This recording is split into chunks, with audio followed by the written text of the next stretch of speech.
Good evening, and welcome to this roundtable conversation about climate on the ballot, hosted by the DNC Council on Environment and Climate Crisis, which recently marked its first birthday. I'm Michelle Deatrick, founder and chair of the council, a union member, poet, and policy analyst. We have a packed, exciting evening ahead as we stream live to you. This evening, we are gathered from many places. I'm speaking to you from Southeast Michigan, on the land of the Anishinaabe. Wherever you are watching from, thank you so much for being with us, because wherever we are, Earth is being devastated right now, as we speak, by the climate crisis. The West is on fire. Hurricanes are again taking aim at the Atlantic and Gulf coasts. Flooding and terrible storms are endangering Midwest farms and communities. I'm excited to be here with our speakers tonight and to introduce them to you. Poet Ada Limon will be reading her absolutely breathtaking poetry after our roundtable discussion. She is the author of 5 books of poetry, including a very well-deserved National Book Critics Circle Award, which is a really big deal. Bill McKibben is a founder of the grassroots climate campaign 350.org and a professor at Middlebury College in Vermont.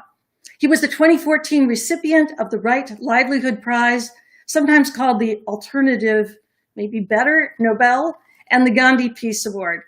He's written over a dozen books about the environment, including his most recent with the sobering and important title, Falter: Has the Human Game Begun to Play Itself Out?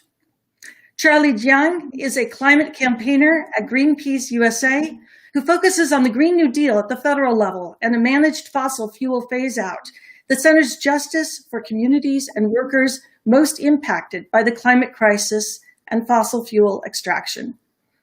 Justin Onwenu is a 4th-generation Detroiter and environmental justice organizer for the Sierra Club. He fights for clean air, clean water, and a just economy for all communities, including drinking water protection and funding for air filtration systems. He serves on the Michigan Advisory Council on Environmental Justice and on this council's Policy Advisory Committee, and has published opinion pieces for the New York Times and many distinguished journals.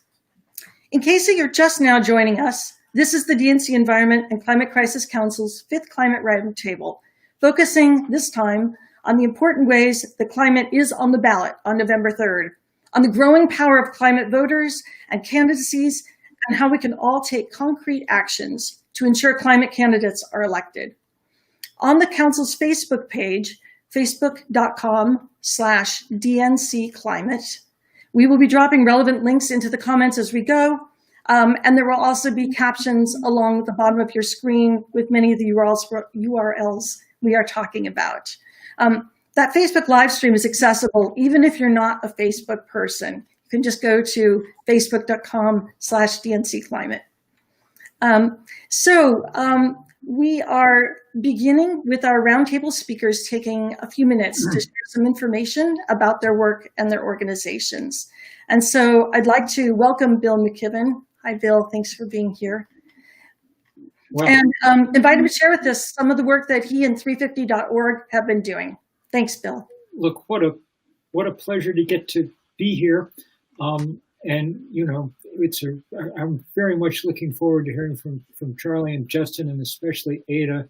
It's kind of you to have an old person come on to join you all. And I just want to say, Michelle, many thanks for the work that y'all are doing and trying to keep the DNC focused on these questions. I think that job's getting easier and easier because the polling now shows pretty clearly that for Democrats, this is the #1 issue. When we ask people what they care about, climate change is what comes back first. And that's change, and that change is the result of people organizing. 350 was a kind of early iteration of kind of the global grassroots climate movement. We were the first kind of attempted, and it's been wonderful to, we don't take any credit for all the wonderful movement building that's gone on, but we take great delight in it, watching Extinction Rebellion and the Sunrise Movement and Fridays for the Future and everybody else flood into this work and do such amazing, amazing stuff. Over the years, we've worked hard on opposition to fossil fuel infrastructure. We've worked with enormously wonderful allies like Jiang, who runs the Democratic Party in Nebraska, fighting things like the Keystone Pipeline. And we've worked super hard on standing up to Wall Street and the financial institutions through this fossil fuel divestment campaign. It's become the biggest anti-corporate effort ever. We're at about $15 trillion now in endowments and portfolios that have divested from fossil fuel. So those are good things. None of them disguise the fact that the temperature is still going up and that we're still losing this fight. None of them take away at all. They all add up to the fact that this is the most significant election we've ever had in terms of climate. Not only is it the most significant election we've ever had, it's the most significant election we ever will have, because we are fast nearing the point when our leverage to actually reduce the temperature is going to go away. So this is the year to make it count, and I'm so glad that people are doing that. Thank you, Bill. I wanted to share with you that your work inspired me to do my own very first environmental organizing against oil leases that were being taken out in my rural neighborhood, and organizing against the Nexus and Rover pipelines in my own county. So it's all your fault. Sorry about that. I'm awfully glad that you've been doing it, Michelle. I'll convey that to my family.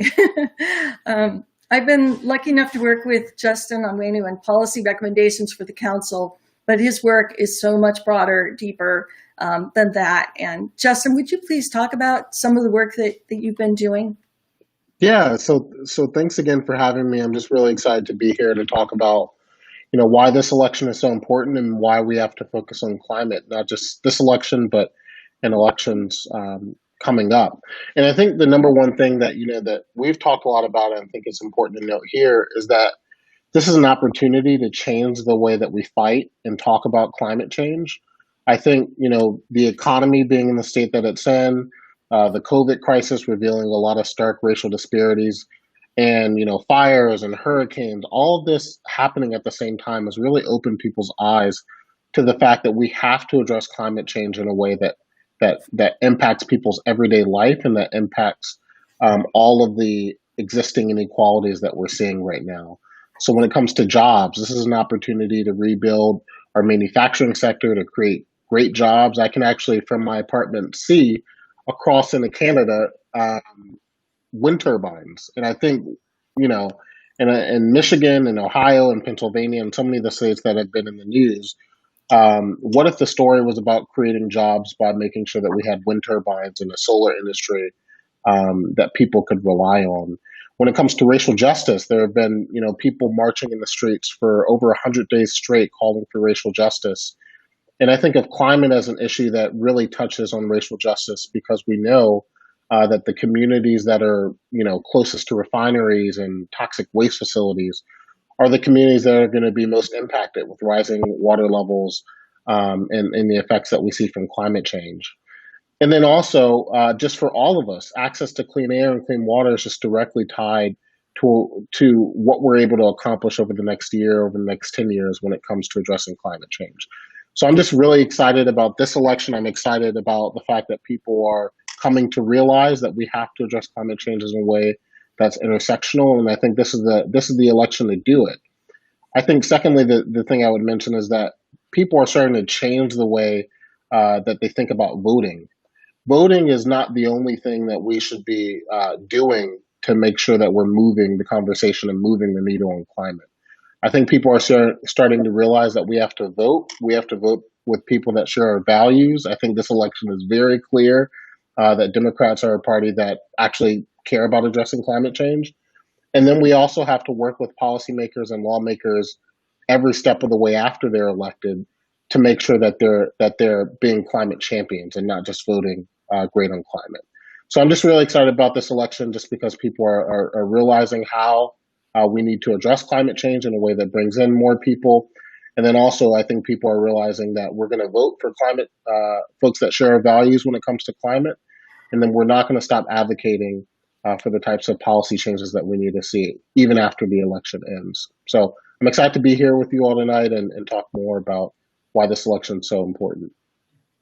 Thank you so much, Justin. The work you're doing in Michigan is is truly crucial. I appreciate your sharing some of it with us. And absolutely, there is no climate justice without racial justice and inclusion in our movement building. So I'd like to give a big welcome to Charlie Jiang of Greenpeace USA, who has a background in clean energy engineering, which I didn't know until today, which is awesome, and also organizing with the so important youth climate movement. Charlie, would you talk about your work in Greenpeace USA's? Yeah, absolutely. First, thanks so much for having me in Greenpeace, Michelle. Your work has been really incredible and has changed the game for the entire Democratic Party.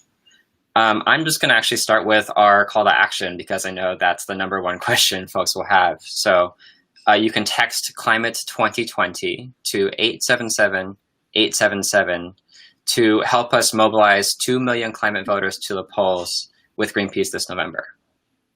And I'll take a second to talk about the stakes. 2020 has shown us that we can't go back to normal because normal was a crisis. The COVID-19 pandemic, global recession, white supremacy, and an authoritarian backlash to this long overdue reckoning with racial injustice that Justin mentioned, really terrifying reality that we saw on the debate stage last night. Of course, the climate emergency with fires and hurricanes and floods, it puts us at a turning point. So the next 4 years of action are going to be really important to determine the future for generations to come. And that's, for me, what makes this the most consequential election of our lifetimes, is these compounding crises. And what we're seeing at Greenpeace is that we need a really green and just recovery from these crises. We need to put millions of people back to work. We need to secure safe and affordable healthcare and nutrition, housing, clean air, clean water. And we need to tackle the emergency, the climate emergency, with a Green New Deal and a full phase out of coal, oil, and gas production that supports every worker and community in the transition. And I'll just say that we know that Trump and Biden are night and day on this. Trump is rolling back 100 bedrock climate protections. He's put a coal lobbyist in charge of the EPA, and his administration has doled out billions of dollars in bailouts to fossil fuel CEOs. And on the debate stage last night, we again saw him deny the reality of the climate crisis, showing once more that he is sticking with the losing side of this fight that we are facing. And meanwhile, I will say that Biden has put forward the most ambitious climate plan of any presidential nominee in history. And just to talk about that for a little more for a second, we know, of course, there's room for the vice president to improve. For Greenpeace, we still need Biden to commit to fully phasing out fossil fuel production and commit to ban fossil fuel executives and lobbyists from his administration. But we've seen with this new plan this summer that he has shown he really listens and responds to pressure from our movements. So for Greenpeace, we know we need to get Trump out of office. And like Justin said, we know we need to keep mobilizing right away to hold our next president accountable for this fight for a Green New Deal and for a fossil fuel phase out that's truly in line with the science and demands of justice. So for Greenpeace, over the next few months, we are organizing thousands of volunteers to get 2 million voters to the polls. And these are folks who are concerned about the climate crisis, but didn't vote in 2016 or 2018. So low propensity voters that we need to turn out in 2020. And we know that this election is just the beginning. So we're going to keep organizing with our volunteers. We're going to keep taking action to hold this next president accountable, no matter who wins. So that looks like fighting tooth and nail for a just economic recovery to ensure that everyone can thrive. And it means that we're going to keep going until we've won a Green New Deal and move beyond fossil fuels for good. So I guess I'll just close by saying we really cannot sit this one out, right? We can't afford despair or uncertainty in the face of these crises because we need to be out there. We need to be fighting for and winning the policies and change that our communities deserve. So that looks like making calls, texting relatives, getting ready to hit the streets and defend our democracy and our futures. So again, text Climate 2020 to 877-877 to join us at Greenpeace. I'm really excited to be here and looking forward to the rest of the discussion. Thank you so much, Charlie. You and Greenpeace are both doing amazing work. And I'm really, really grateful for that focus now and in the future and on voter turnout, which You know, I live in Michigan, and we lost in 2016 by 2 votes per precinct. So yes, all hands on deck, and voter turnout is absolutely crucial. I wanted to share just a little bit about the work of the council, since we're new, and we actually got a lot of questions from people who signed up to watch about the work of the council. We were established just over a year ago by a resolution of the DNC, but we have our own elected officers, and our goal is to build the environmental movement in the party, to advocate for bold, ambitious climate and environment policy, to do so through supporting the growth of environmental caucuses in the Democratic Party in every state and territory. We only have them in 16 states right now. And through recruiting and training people who want to run on climate platforms for offices, for elected office, and also for party positions within the Democratic Party. And we spent a lot of our first several months working hard, as Bill mentioned, on the Democratic Party platform. We had some wins there. We also went on a national listening tour because we felt that creating policy starts with listening to people. And you know, what we found is no surprise to any of you. We found that people know the house is on fire. They know Republicans aren't going to do anything about it. And they really want the Democratic Party to step up, be the party of climate solutions. So we created policy recommendations. Justin was part of that effort in a very significant way, built a coalition to support them. And yeah, again, we had some real successes, and we're going to be continuing that work in the future. I want to share with you some polling that we did actually over the weekend with Data for Progress. And this polling builds on previous polling that we have. It's very clear, very consistent, which shows that our mission strategy as a council are right, that Democrats can win when they run on climate, and that voters overwhelmingly support bold climate action. It's true in blue states, it's true in red states, it's especially true with Latinx and young voters. But our polling for the weekend asked us a different question. Was looking toward the future, saying, should climate be a top priority of the new president in January? 61% agreed it should be. Only 31% do not think so. So this is our future, and it's why the DNC Council exists. And I want to talk in that vein of action plans. I want to talk a little bit about what you can do to sign up to help. And I hope everyone on this call is going to offer more ways, because we need to have concrete ways to move forward coming out of this call with, you know, just 30 some days left until the election. The first and most important thing is, if you don't have one, to make a voting plan. You can go to iwillvote.com and do that. iwillvote.com helps you register, helps you track your registration, helps you find your polling place if you are going in person. And you can also text climate to 30330 if you want to volunteer to help elect Joe Biden and Kamala Harris. That's climate to 30330.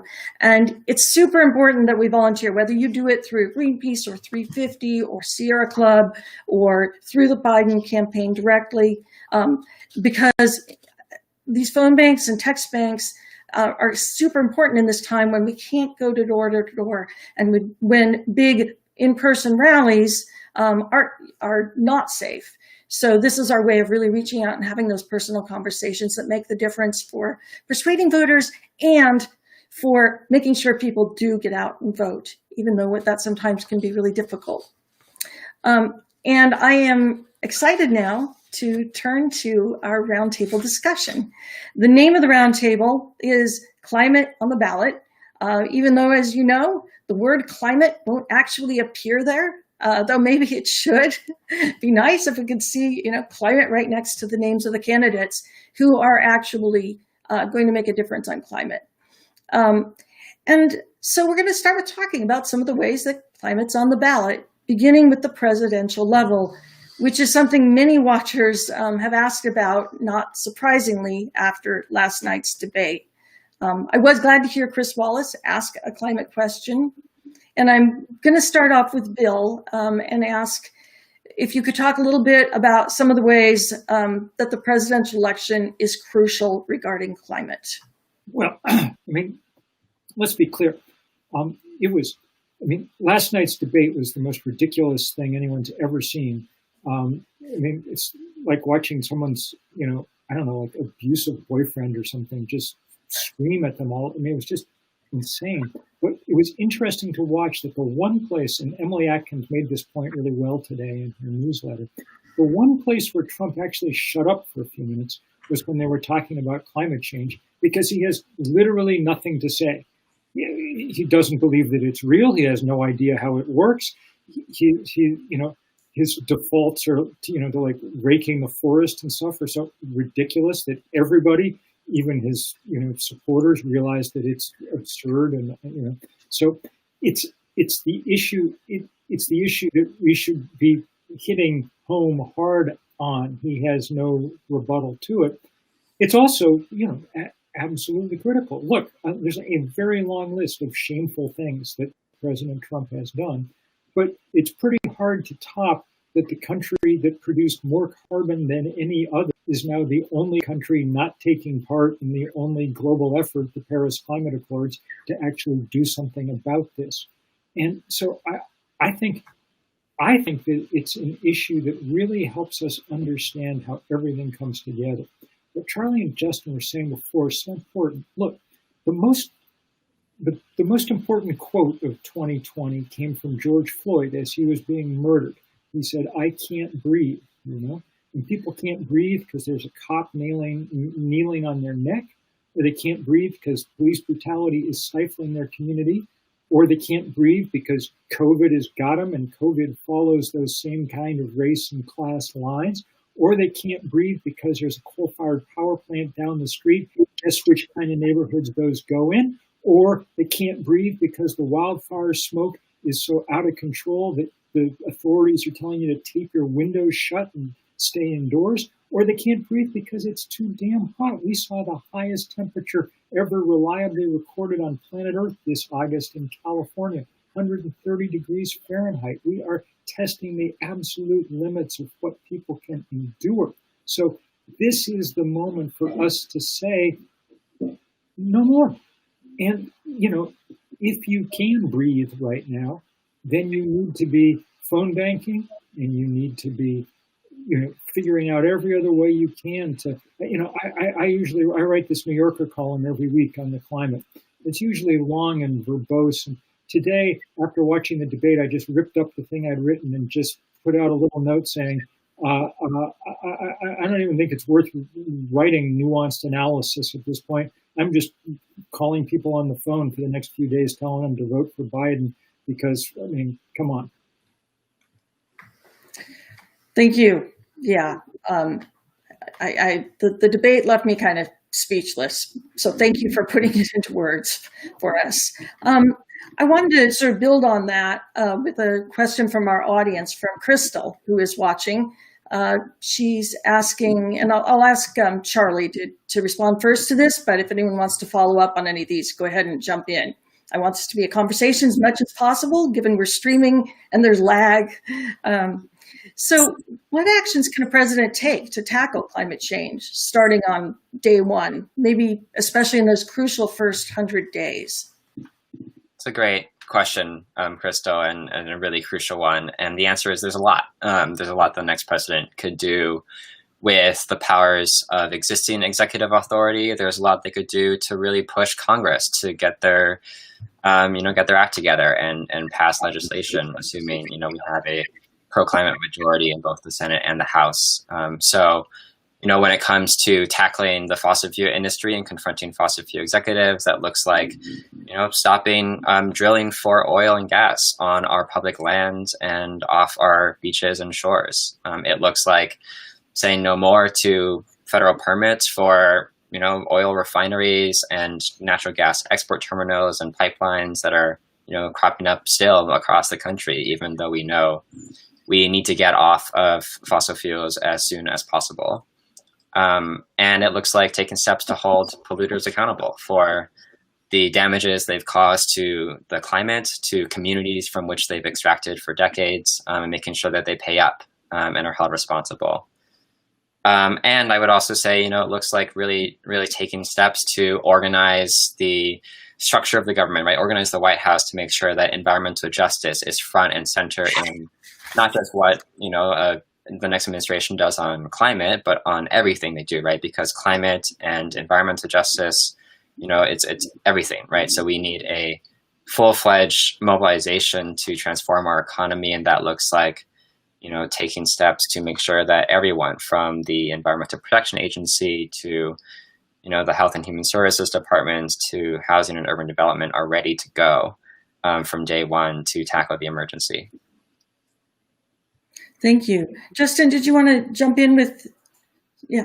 Yeah, I do. I think the first thing that's important to note on what the president and what the executive level of government can do is just acknowledge the fact that Trump has rescinded, as was mentioned, over 100 environmental protections. He's lifted the ban on drilling in the Arctic. He's rescinded water pollution regulations for fracking. He's undermined rules related to toxic discharge. He's withdrawn legal rules around mercury emissions from coal power plants. And I think the number one thing to realize, as you probably saw in the debate, is this is not a guy who is prepared. This is not a guy who likes to dig into the reading or the science. So you have to ask yourself, why is a guy that is not prepared, doesn't like to read, rescinding some of the most specific and ridiculous environmental protections that we have on the books? And the reason is because he's appointed a coal lobbyist as EPA chief. And fundamentally, he thinks that cutting environmental protections, cutting quote unquote red tape, is going to save money for his friends. And I think the number one thing that people are realizing is that we're not saving money from the cuts to environmental protections and climate regulations. We're just seeing the costs passed on to later generations. We're seeing the costs in the form of higher healthcare costs due to asthma. We're seeing costs in terms of wildfires that are raging. So fundamentally, we just need a president who understands that putting off action on climate change is going to cost us more money to our economy and to our just overall well-being as a nation. I think also, the president can do a lot. They can make the EPA's Office of Environmental Justice permanent. It's not permanent right now. They can direct a large portion of climate and environmental investments to communities that are, most vulnerable. They can withdraw all of the rollbacks that Trump did on day one. President Biden could address all of those rollbacks. They could protect, 30+% of U.S. lands and oceans by 2030 and by 2050, which is one of the recommendations that the council came up with. So there's a lot of executive level action that can be taken, but we need to get a new president is the first thing that we need to do. And so I hope people realize that there's a lot that we can do, but we need a new president is the first step. That is, I think we're seeing vehement agreement here. If we didn't know it before last night, we knew it now, although I think we mostly knew it on climate and on so many other issues. We did have a question that I'm just going to take really quickly from Lisa from the Democratic Party of Virginia. She's asking, can we form localized organizational democratic pod groups to implement climate awareness on the ground?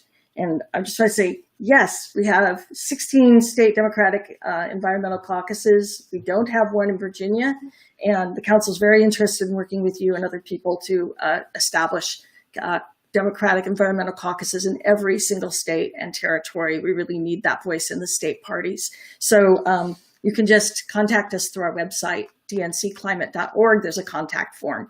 Can I just say that is so important. I've watched what happened in California with the Environmental Caucus and the Democratic Party there, and R.L. Miller and all her work. That's why Gavin Newsom's there getting rid of internal combustion engines and on and on and on. These people, they keep it in everybody's face all the time, which is just what needs to happen. Absolutely. Yeah, thank you for mentioning that. I mean, these state caucuses, they can really make a huge difference. Florida has even county level caucuses, which are doing work, and they've got climate candidates for a whole bunch of House seats, and are working to elect them and to raise awareness about climate issues through those races. So it can be a very effective way to organize. Thank you. So I'm going to take one more audience question before going on to talk more about climate on the ballot and how it's important at state and local levels. This one is, well, will the Biden administration reinstate the 68 completed and 32 in progress climate regulations set by the Trump administration? And my understanding is yes, there is a commitment to that. And also going back to something Justin said, the vice president's plan does include protecting 30% of lands and oceans by 2030, which is absolutely crucial for protecting biodiversity, especially in the light of, and water quality and air quality, especially with climate change.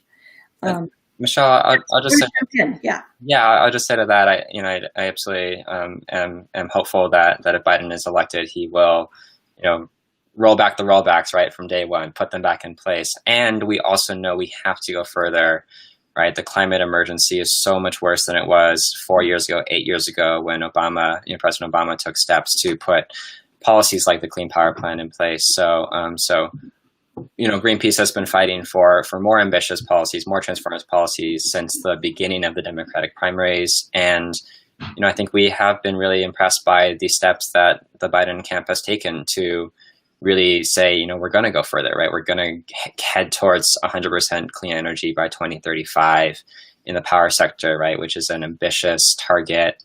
So just to say that, although we know there's still more that needs to be done, particularly on tackling the fossil fuel industry, there's still been a lot of progress and recognition that the climate crisis is incredibly dire, and we can't just go back to what Obama did. We have to go a lot further. And Michelle, can I? Yeah. I was just going to mention that I think also what's important is, politics and being president and just policy in general is not just about answering the questions in the right way. It's about which questions get asked and what priorities are. And so I just don't think we should underestimate the importance of having a president that's even put climate and environmental justice at the top of the list. And I think there's a huge opportunity for the president to shift public opinion, to get unions and racial justice groups and other groups that traditionally haven't been, super deep into the environmental movement. There's just a huge opportunity, even outside of executive orders and policy, that the government, that governors, and that the president can hold. So I think we just should not underestimate the power of the bully pulpit and making sure that climate's at the top of people's minds. Absolutely. And the president's leadership in committing to the Paris Agreement and getting back into that and engaging around climate issues internationally, which the vice president has committed to do. So I was hoping one of you would like to comment on the importance of climate in down-ballot races, state house races, county commission races, mayorships. Would anyone like to? Well, I'm happy to do that, but let's start a little further up the ballot. We better not send Joe Biden back, send him to the White House and then let Mitch McConnell keep running the U.S. Senate, because that's not going to get us much anywhere. And there's some really key Senate races where people are making climate. I just saw a terrific ad today from the medical doctor who's running for Senate in Alaska, Al Gross. And it's all about global warming, and it's all about what's going on in the state that may actually have seen more climate effects than any other, and he's tied in the polls with the Republican incumbent in Alaska. I mean, look down at South Carolina. You've got Jamie Harrison. They're tied in the polls with Lindsey Graham. I mean, we got to put as much energy as we can over the next few days into these kind of races, because they're winnable.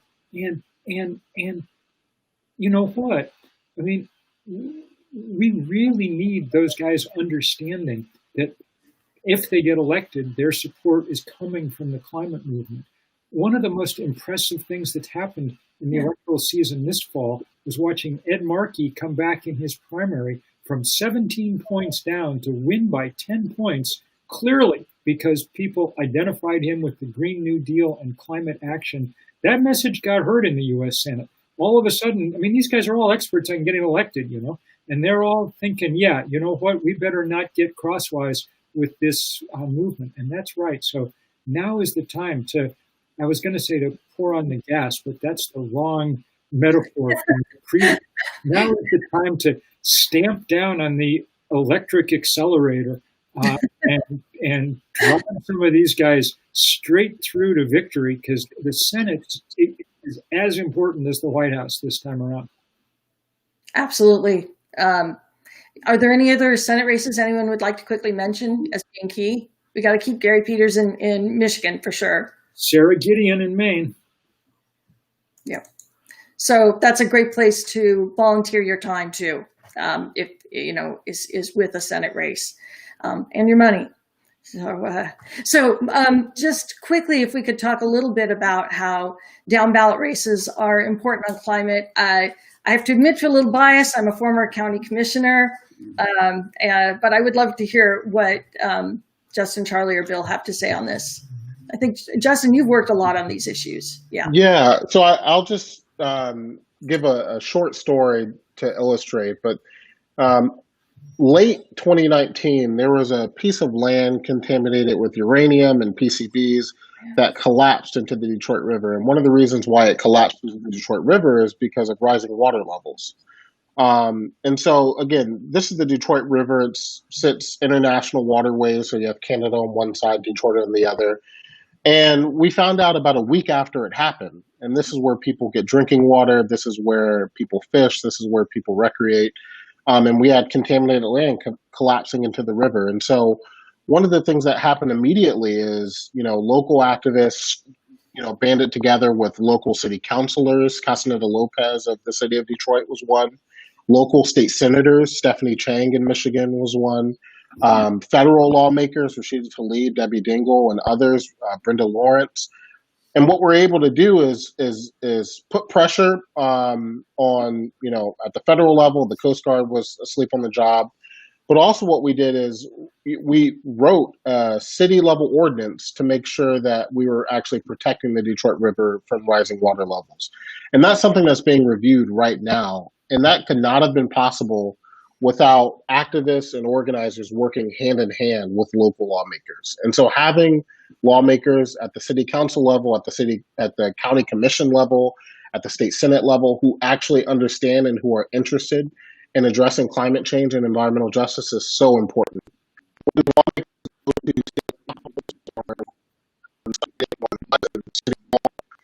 question oftentimes is not, do they believe in climate change? And in a lot of urban cities, the answer is yes. People are, you know, most are Democrat, believe in the science. The question that's really important to ask is how high on the priority list is climate for city councilors and for legislators? And that's where volunteering, donating, in these local races can give you a lot of bang for your buck. If you can elect someone who not only believes in the climate science, but who is put it at the top of the priority list and who is advocating every single day, it can make an enormous difference for folks on the ground locally. So I would encourage not just to get involved at the federal level, but to also just donate and spend your time electing climate champions at the local level as well. Yeah, I want to echo that. I mean, I've been talking with my local school board candidates about what they can do, and there's university regents here in Michigan who can make a huge difference on things like how pensions get invested in fossil fuel funds or in green funds, things like that. And I think almost every race actually is a climate race. And helping our candidates and our elected officials think about it that way is crucial at every level. Bill or Charlie, did you want to jump in on that, or?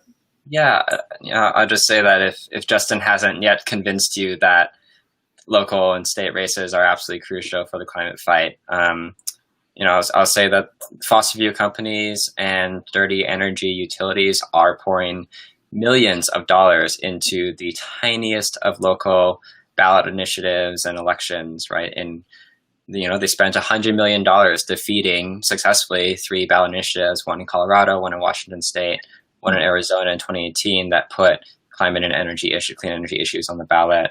In California, gas companies are spending millions of dollars trying to challenge really obscure state senate races, county supervisor elections. They poured millions of dollars into trying unsuccessfully to defeat a city ordinance that would prohibit new natural gas connections and buildings. So, and they're doing that because they know that action happens from the ground up, and that the groundswell of change when it comes to the climate crisis is going to come from city councils and county supervisor boards and state legislatures. So, we can't let them, right? We can't let them claim that turf and keep pouring millions of dollars into defeating these changes at the local level. So I think it's up to us to fight back. Yeah, absolutely. And, the ludicrousness of the amount of money that the fossil fuel industry spends on all this stuff. If you go look at the records for what's been spent on any referendum or any, race in almost any state in the union, it's because the oil industry has decided they had to stop something that people wanted. And we're never going to have enough money to stand up to these guys, but we've got enough people when we get them out. Let me just add a couple of Senate races I forgot. Mark Kelly in Arizona, Teresa Greenfield in Iowa. These are, we've got a lot. What Justin and Charlie were saying before is really important. Yeah, it's really good to have people who say the right thing about climate, but it's 10 times better to have people who are like viscerally committed, like real climate champions moving in. And we see that now. We see it everywhere. There's kids who were working, a year ago on the Sunrise Movement, and now they're running for city council. Just seek them out everywhere. Among other things, that's the bench from which we then draw people who are going to be U.S. senators and U.S. presidents. That's how it works. Absolutely. Movement building. We have the people, they have the money. Although we are seeing increasing amounts of donations for climate and environmental causes, which is encouraging. So, but we can't compete with what they're pouring in, except with our hands and our hearts. So we have time for just one more question, which I'm going to draw from the audience. We had over 100 questions, and I'm really grateful to everyone who took the time and energy to submit those, and we'll make an effort to respond to them on our Facebook page in various ways over the next couple of days. We really appreciate your involvement and engagement with this. But this is one that was asked in many different ways. This is Alexander from Democrats Abroad China. How do you keep the faith and keep hope alive in the face of such overwhelming odds? Justin, you look like you might. Yeah, the first thing that came to my mind, there is a database, just if you Google Swarthmore nonviolent database, there's a database of pretty much every single campaign, movement, nonviolent action that's existed over the past 100 or so years. And, there's a co-founder of Sunrise who is based in Michigan, who I was asking basically, how did Sunrise happen? How is climate now this big issue? And one of the things that they told me is that Sunrise spent a couple of years researching and going through that database of nonviolent actions and campaigns and movements. Mm-hmm. And my takeaway from that is that, there are a lot of historic examples of when things have looked too tough, when odds have been at, as high as they ever have been. That's the feeling that we have now. And I think that looking back through history, looking at other examples of when people have been able to create movements, create moments to create change, I think gives me hope. I also just think that going through that database has revealed to me that things aren't as mysterious as they may seem. It takes dedication, it takes discipline, it takes focus, it takes infrastructure, it takes money, it takes people. There are ingredients that every movement needs to create change. And I think that if we just remain focused, remain diligent, look for those opportunities to create change at a local level and at a national level. Look throughout history. I think if we do those things, we'll be successful, and I think that we can do it in a way that doesn't that's fun and that keeps the faith as well. So I think just looking through history and is something that I do. Thank you, Justin. That was interesting about the database too. Charlie, Bill, do you have any final words of wisdom or hope, or any final calls to action anyone wants to quickly share? Well, I think Justin's right. When we fight, we win more times than we anticipate. And so we should fight as often as we can. And I would also just add, you know what? Don't worry that much about hope. Don't worry that much about whether exactly we're going to win or not. The important thing is to be deep in this fight. This is obviously the fight of our time for human beings on this planet. And there are hundreds of millions of human beings now engaged in this fight. And a lot of them came from places that didn't pour a lot of carbon into the atmosphere and didn't heat up the earth. And if they can do it, the rest of us can stay fully engaged in this right from the get-go. And if there's days when you're feeling like, well, there's not much hope and I'm sort of down or whatever about it, just go with that and think, you know what, even if we're not going to win, at least we can cause a lot of trouble for the bad guys at Exxon and Chevron and whatever else. And some days that's enough to just get you through, in my experience. They certainly deserve that trouble. Charlie, did you have words? I think for me, the words that keep me going these days are determination and resilience. You're not seeing me in my laying in bed, curled up in a ball state. That happens too. But, when I think about what it's going to take, I think that, we are living in the end of 50 years of Reagan's America. We are living in the end of 150 years of the fossil fuel economy. These are blips on the scale of, time and history and what, Martin Luther King Jr. called the arc towards justice, right? So things can change, things have changed, things will change, and they're not going to change if we sit back and watch it happen, but they're going to change if we can all rise up, millions of us together fighting our way. So I'll just close with, again, for us, right, Greenpeace, where we rely on people, we rely on money from people too. We do have some, I think we built a good way to get money for our organized money. But to join us, you can text climate 2020 to 877-877, and we can also go to votefortheclimate.com to sign up online to join us in our work. Thank you all so much for being here. This was an amazing conversation that I was privileged to be part of. And we are now fortunate to move on to an amazing poetry reading, followed by just some final calls to action. So leave inspired, if not hopeful, and grounded in action. I really like what everyone said and Bill's thoughts about, even if you don't feel hope, you keep going, because these are the times we live in. That makes a lot of sense to me. But in these times, we need the arts more than ever. And Ada Limon's poetry, which is heartbreaking and breathtaking by turns and always beautiful, is indeed what we need. Ada is the author of 5 books of poetry, including The Carrying, winner of the National Books Critics Circle Award for Poetry, and named one of the top 5 poetry books of the year by the Washington Post. Buy it. We need to buy poets' books. Her 4th book, Bright Dead Things, was named a finalist and it was a finalist for several really impressive awards because it deserved it. She's on the faculty of Queen's University of Charlotte Low Residency MFA program, and she also works as a freelance writer in Kentucky, and I cannot wait to hear her read. Thank you for being here, Ada. Thank you so much for having me. It's such a pleasure. It's such an honor. It's such an important conversation, and I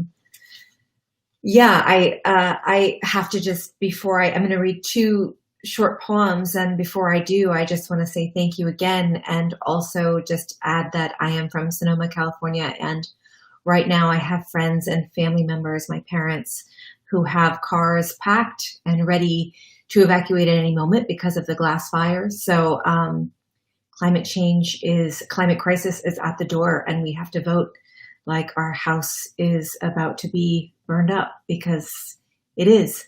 So yeah, we have to turn it into action. So I'm going to read 2 poems. Dead Stars. Out here, there's a bowing even the trees are doing. Winter's icy hand at the back of all of us. Black bark, slick yellow leaves, a kind of stillness that feels so mute it's almost in another year. I am a hearth of spiders these days, a nest of trying. We point out the stars that make Orion as we take out the trash, the rolling containers, a song of suburban thunder. It's almost romantic as we adjust the waxy blue recycling bin until you say, man, we should really learn some new constellations. And it's true. We keep forgetting about Antlia, Centaurus, Draco, Lacerta, Hydra, Lyra, Lynx. But mostly, we're forgetting we're dead stars too. My mouth is full of dust, and I wish to reclaim the rising, to lean in the spotlight of streetlight with you toward what's larger within us, toward how we were born. Look, we are not unspectacular things. We've come this far, survived this much. What would happen if we decided to survive more, to love harder? What if we stood up with our synapses and flesh and said no? No to the rising tides, stood for the many mute mouths of the sea, of the land. What would happen if we used our bodies to bargain for the safety of others, for Earth? If we declared a clean night, if we stopped being terrified, if we launched our demands into the sky, made ourselves so big people could point to us with the arrows they make in their minds, rolling their trash bins out after all of this is over. And I'll close with one poem that was actually written on Moon Mountain in Sonoma after the fires of October 2017. The area is once again in threat. Salvage. On the top of Mount Pisgah, on the western slope of the Mayacamas, there's a madrone tree that's half burned from the fires, half alive from nature's need to propagate. One side of her is black ash, and at her root is what looks like a cavity that was hollowed out by flame. On the other side, silvery green, broadleaf shoots ascend toward the winter light, and her bark is a cross between a bay horse and a chestnut horse, red and velvety like the animal's neck she resembles. I have been staring at the tree for a long time now. I am reminded of the righteousness I had before the scorch of time. I miss who I was. I miss who we all were before we were this, half alive to the brightening sky, half dead already. I place my hand on the unscarred bark that is cool and unsullied. And because I cannot apologize to the tree, to my own self I say, I am sorry. I am sorry I have been so reckless with your life. Thank you. Thank you, Ada. I just want to pause a minute with these words. What would happen if we used our bodies to bargain for the safety of others, for Earth, if we declared a clean night, if we stopped being terrified? So thank you. I always have a poet end our roundtables when I can, and I always end up crying because it's so beautiful. And we need our hearts to be touched. We need to not let this become the new normal that we're living in, not in climate and not in so many other ways. So thank you so much to Ada for her poetry. Please go buy her books, The Carrying Bright Dead Things, her other books. And many thanks to our reader, Ada, and to our speakers, Justin Onwenu, Charlie Jiang, Bill McKibben. Thank you to our producer, Cultivate Strategies, and the volunteers and staff who made this possible, especially Chris Round and Kira Gilbreth, and everyone who stepped up in chat to share. I have been just amazed and impressed by the community that developed around this event. Thank you. And thank you for listening. We can do this. I do believe this. I do have hope. We can win in November and we can battle climate change. But it's going to take all of this. So just really quickly going back through some calls to action so that you leave with a way to do something tomorrow. iwillvote.com for voter registration. Share it on social media. Lots of us can't get out of the house right now. But we need people to volunteer to staff the polls. powertothepolls.com. After what we saw last night in that debate, we know how crucial it is that we have enough poll workers, poll readers, people overseeing the ballot process, working with our government to ensure a safe election. Please follow the council on Facebook and Twitter at DNC Climate, and help elect Joe Biden, Kamala Harris. Text climate to 30330. Help elect those senators. We need to flip the US Senate. It's doable this time. And help elect climate champions at every level. Let's win on November 3rd, and then we go on with this absolutely necessary fight. Thank you, and good night.